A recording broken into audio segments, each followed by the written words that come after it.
কালী পূজার দিনকে বিরাট বড় একটা অ্যাক্সিডেন্ট হতে হতে আমরা বেঁচে গেছি। Hello everyone, welcome back to my another mini blog.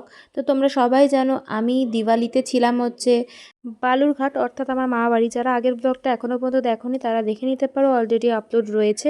প্রথম দিন আমরা পৌঁছেছিলাম, তো ফার্স্টে গেছিলাম হচ্ছে মামা বাড়ি, তারপর ওখান থেকে বেরিয়েছিলাম হচ্ছে পিসির বাড়ি যাব, মানে আমার দাদার বাড়িতে যাব সেই কারণে।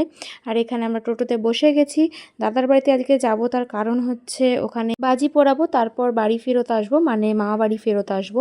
তাকে এখানে পৌঁছেও গেছি, আর এখানে সবাই মিলে গল্প গুজব করা হচ্ছিলো। তারপর একটু পর থেকে আর কি বাজি পোড়ানো হবে। এখানে সবাই এসেছিলাম, আমি, মা, বাপি, সুরজিৎ, আমার ছোট কাকা এসছিল সবাই।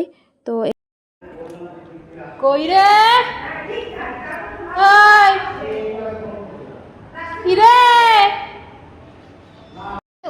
তারপর এই যে দেখতেই পেলে, এই যে পুচকি মানে হচ্ছে আমার দাদার ছেলে আমার সাথে এরকম হাইড অ্যান্ড সিক খেলে, তো সেটা খেলছিল। এখানে দেখো লুকিয়ে রয়েছে।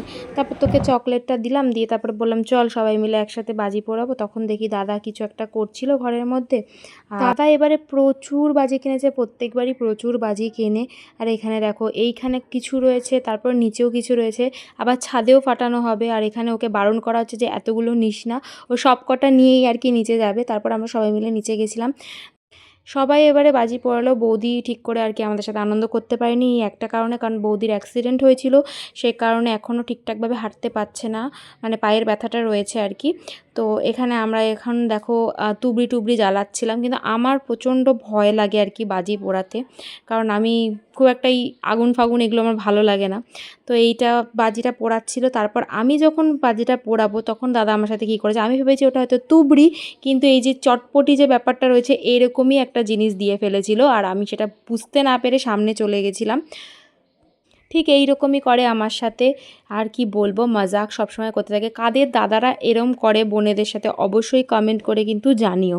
এ দেখো এক্ষুনি দেখবে আমি দৌড়ে পালাবো, কারণ আমি বুঝতেই পারিনি যে ওটা এইরকম টাইপের হয়।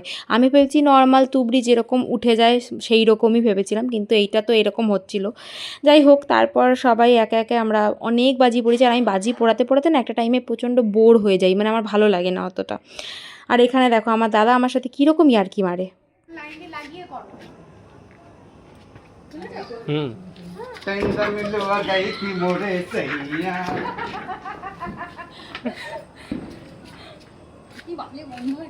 আমার না মানে যেই বাজিতে প্রচণ্ড আওয়াজ হয় সেই রকম বাজি একদমই পছন্দ না। অ্যাকচুয়ালি আমার বাজি জিনিসটাই খুব একটা ভালো লাগে না, জানি না কেন, হয়তো সবার সাথে এই জিনিসটা মিল হবে না, সবার হয়তো পছন্দ এরকম বাজি পোড়াতে, বাট আমি খুব একটা মানে এটাকে এনজয় করি না বলতে পারো। এখানে দেখো মাও আর কি বাজি পোড়াচ্ছিল, আর মাকে বলছি তাড়াতাড়ি এদিকে এসো। মায়ের কোনো ভয় ডর নেই, মা আস্তে ধীরে আরামসে যা হচ্ছে হোক এরকম একটা ব্যাপার।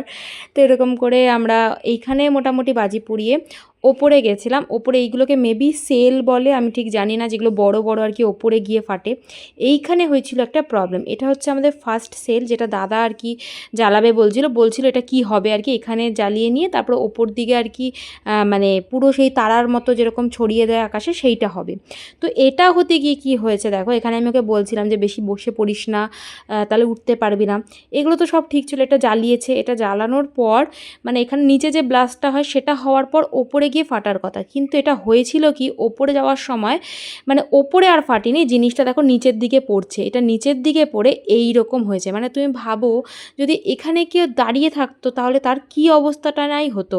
মানে আমরা তো প্রচণ্ড ভয় পেয়েছিলাম, যার জন্য আমরা ঠিক করে ক্যামেরা কী করবো, দেখো আমাদের ভয়ের চোটে খালি ক্যামেরাটা নিচের দিকে হয়ে যাচ্ছে, মানে এতটাই ভয় পেয়েছি আর কি, তার জন্য ঠিকঠাক করে ক্যাপচার করতে পারছিলাম না। পরেরগুলো ঠিকঠাক ক্যাপচার করেছি, এটা যেমন সুরজিৎ জ্বালাচ্ছিল, এইটা খুব সুন্দর আর কি ফেটেছে। আচ্ছা, কারা কারা এখনও পর্যন্ত আমার ব্লগগুলো দেখোনি অবশ্যই কিন্তু দেখো, এরপর কিন্তু প্রচুর ইন্টারেস্টিং ব্লগ আসছে। যেমন ধরো ভাইফোঁটার ব্লগ রয়েছে, তারপর ওই দিনকে কালী পূজার পরের দিনকে কী করলাম, বালুরঘাটে কিন্তু কালী পূজা খুব স্পেশাল, ওই দিনকে কী কী করলাম সব কিছুই কিন্তু তোমাদের সাথে শেয়ার করব, পরপর আসছে। এটা যেমন কালী পূজার ব্লগ তোমরা এখন দেখছো, নেক্সট দিন গেছিলাম ওখানে ঠাকুর দেখতে, অবশ্যই সেটাও তোমাদের সাথে শেয়ার করব। এ দেখো এখানে আরেকটা সেল ফাটানো হচ্ছে। এরপর ওপরে যাবে, ওপরে গিয়ে যে জিনিসটা হয় ওটা দেখতে ভালো লাগে, তবে এটা একদম মানে ছোটোর ওপর ছিল আর কি, বেশিটা হয়নি।